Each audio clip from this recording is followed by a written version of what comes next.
In continuing with our jail overcrowding series with Madison County Detention Center, we spoke to Judge Executive Reagan Taylor about the fiscal court's role in this and the steps moving forward with the rehab center that he wants to implement. When I took office January 5th of 2015, I knew that we had an issue with overcrowding in our jail. Pretty quick after I took office, I created a jail task force.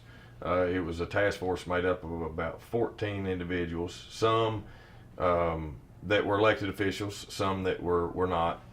And we actually did about a 9-month study of what we needed for Madison County. Did we need to add on to this facility?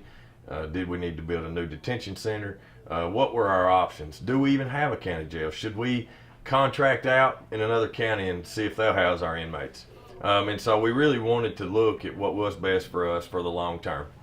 It was obvious with the numbers that we received from the judicial system.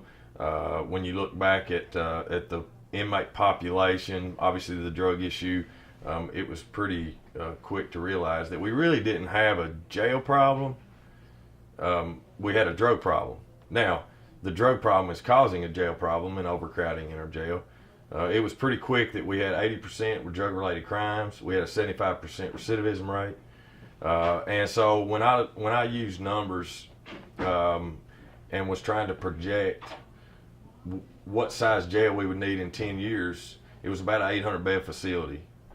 In 1996, we had 107 indictments that went through circuit court. In 2015, we had 626. So fast forward 20 years.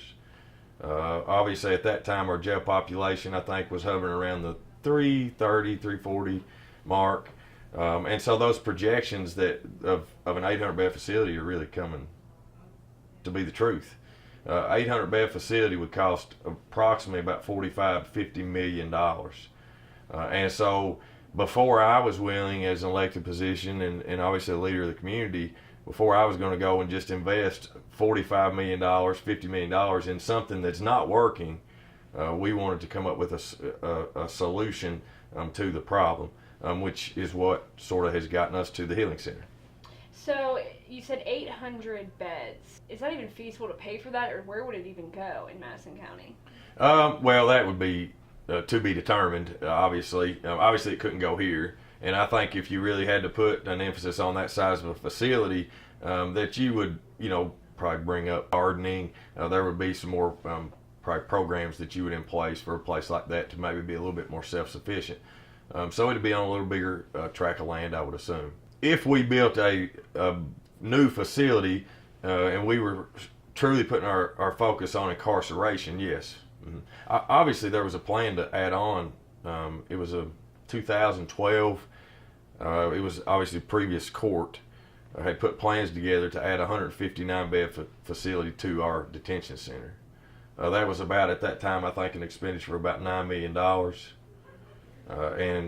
And obviously that would have just been like 330. Well, I mean, we're over that capacity right now, so why would you spend?